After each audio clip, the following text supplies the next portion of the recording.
n'engatto ne bamwa n'engoye omuli n'enkofiira. Naye Ssuuna bw'agenda okwerabamu bwaki mu ndabirwamu n'akizuula nga yali Wandali. Ssaabasajja nga Wandali ate agenda okufunira Katikkiro we Kayiira nga musajja alabika bulungi. N'atya n'agamba abantu bajja kutandika okukompayaringa n'agamba King, the Katikkiro is more handsome than King than the man. Era n'alagira bamugende bamutirawo Katikkiro bamuta. Awo nno obusiraamu buyingira mu bwakabaka buno obwa Buganda. Ssuuna sijja kugenda wala, baamubuulira ebigambo bingi naye ku Ssuuna yali mukambwe ennyo.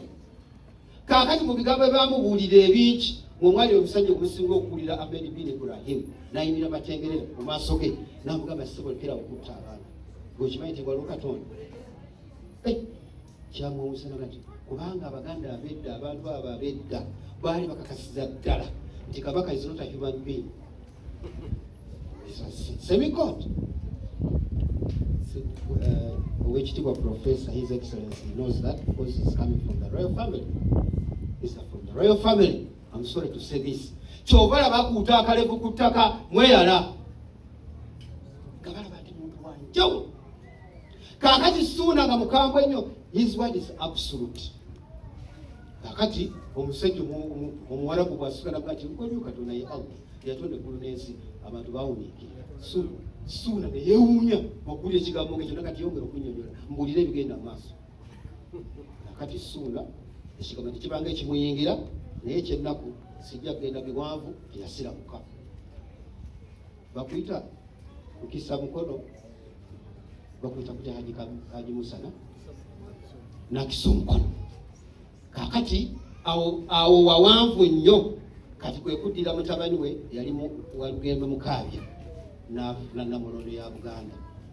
Ate ye Mukaabya ate obusiraamu n'agenda amwagala naye sijja kubabuulira yasiramuka atya wanvu. Mukaabya bw'amala okusiramuka n'afuuka erinnya ne balikyusa n'afuuka Muteesa, olwo alyoka afuuka Omuteesa olw'olubereberye. Yayagala nnyo obusiraamu n'akyusa ebintu bingi mu Buganda muno. Ngati mukimanyi nti Ssaabasajja yalina obuyinza obusembayo okukyusa buli kimu. Abantu ne batandika okusiramuka, baatandikira mu Lubiri Abambowa. Era kibula nti baatandikiranga mu Lubiri n'abantu bennyini ba missionaries, they were targeting, era bali kuba batibwe, they were targeting the pigs, those who are working in the palace. Kabaga nti kasita okwata bana Abambowa ne mukama waabwe ajja kuba abitegedde. Era na bano Abambowa abaasookera ddala mu Bwakabaka baatandika okuyiga obusiraamu ne babuyiga bulungi. Naye ebyo bayita babiyiga bulungi. Abamu bakyamuukirira.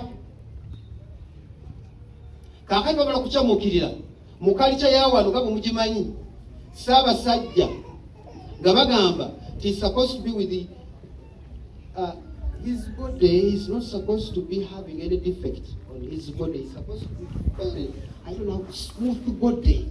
Era kibula ti ndowooza kiri mu kalica ya Buganda okunoonya omukyalo omulungi Kabaka bw'anaazaala abaana ng'alabika bulungi, omwana ono bw'anaaba atudde ku Namulondo nga wamma gwe y'oyo bw'avaayo ne baga nti wuuyo atuuse.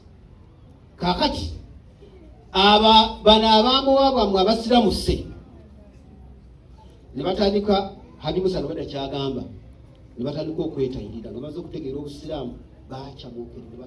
They were so emotional, they were so passionate to their faith.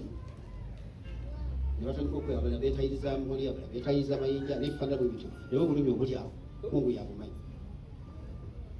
Kaakati abo bonna abaawona tayiri, they became very arrogant and very powerful. Kabaka si mutayiri, ate ye imaamu, ate yatusaaza, ate bino. Kaakati baba bakyali awo ne bajja bafutuka Abawarabu be abava Sudan abali ba radicals, olwatu bayita batabuliiki. Munaasobola okukozesa ekigambo ekyo. Bwe baatuuka mu bano ne bababuuza nti abaana ono abakulembera ku swala bamutayirira, Jate bamutayirira kati mumukiriza kuti bakulembera nga ate simutayirira era mubadde mugamba nti nedda basebo abasajja kabaka yagenda okujja okubasaaza nga bonna batudde eri nti abayi temusaale bakino eswala temusaale nedda basebo kati security nga bwe mugimanyi nga yatutadda siripooti nebaga nti ate sebo si kyekyokka nti nenyama bagambye nenyama yakafu tebakyakirizibwa kugirya. Omukulu n'agamba bwekityo bwe kiri nti ye ate webituuse kati eddiini erabise talise okweyiramu ebyobufuzi. Bw'oba oyagala okuleeta ebizibu bweyingira mu byobufuzi, ebyobufuzi bizibu era nze bwina kukisomesa abantu nti bw'oyagala okuyingira mu byobufuzi olindiranga ebintu bina bajja kukuwaŋŋangusa. Bw'onoowona okuwaŋŋangusa bajja kuteeka mu kkomera. Bw'onoowona okuteeka mu kkomera bajja kukutemula. Bw'onoowona okukutemula ate kugenda ofuuka omukulu oli ebintu.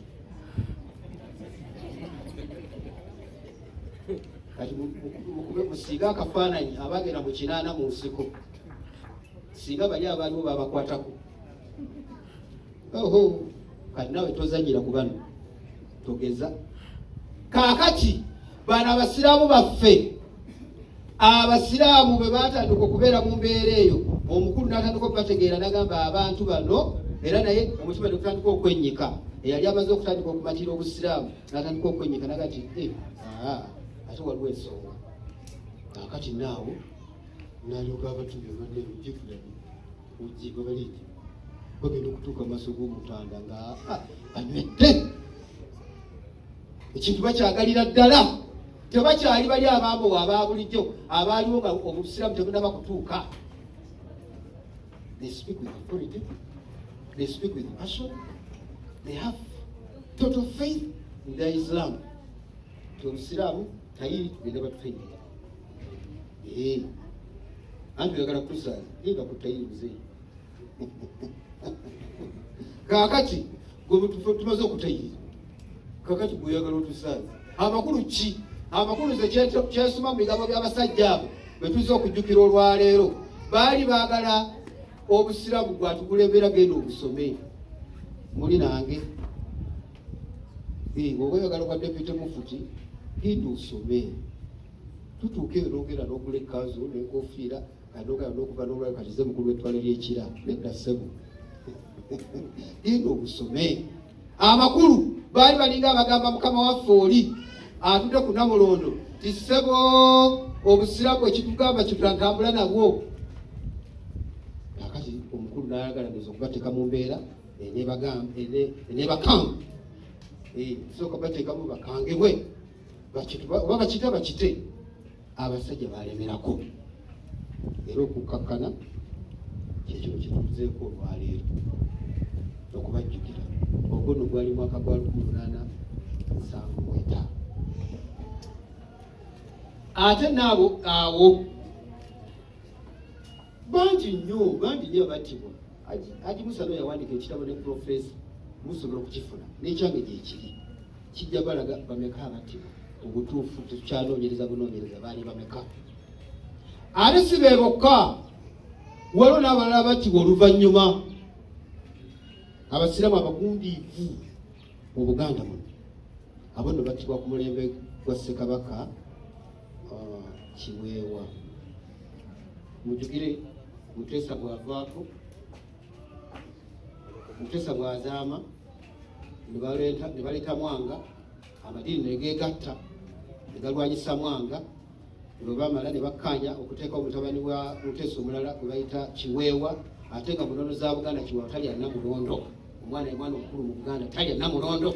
Bano ab'eddiini baali bayiddemu eddiini ge bakutte omugamba tokyogera ne bagenda bateekako omusajja ku Namulondo Kiweewa. Naye abasiraamu baleeta ddiiru ey'okugjako Mwanga ne bagamba bannaabwe nti kati gaffe bwetuleese ddiiru y'olutalo omuntu anaatula ku Namulondo ateekako musiraamu twali twagala omulagira anaasiramuka nti kale ne bagaba n'ebifo ebirala. Kaakati ne baleka baleeta Kiweewa. n'ababutuuza ku Namulondo ya Buganda abakatoliki n'abapolisi naga tufudde kakati baloni wanaateekako ono n'agenda asiramuka n'akkiriza okumutayira naffe tulugendeddemu ne batandika kumukokera bigambo Ssebo Ssaabasajja Buganda buno bujja kusigala ku Bassemwandu olina okkiriza okukuba enkumbi kwe kutayirira bakuyitaga kukuba nkumbi Ssebo Ssaabasajja tukwegayiridde nga babuuza kati nkole ntya nti abasiraamu gundi ne gundi ne gundi ne gundi bwona obatemula ne Buganda buteredde era kye baakola ne batandika kupulootinga ne batandika kuyya bwongo obaana tta abasiraamu abo era be bakulembeze b'abasiraamu basooka okuttira ddala mwalimu Ssemakula mwalimu Yahaya Ssekyeru n'abalala ne Ssemakula mwogedde onawo sitole mpanvu n'obugambo obwo okkirize maama n'abasigadde bonna abadde bampuliriza ekomaawo naye tusanyuka nnyo nga tuyizeemu okutereeza ebyafaayo byaffe kubanga wetwogerera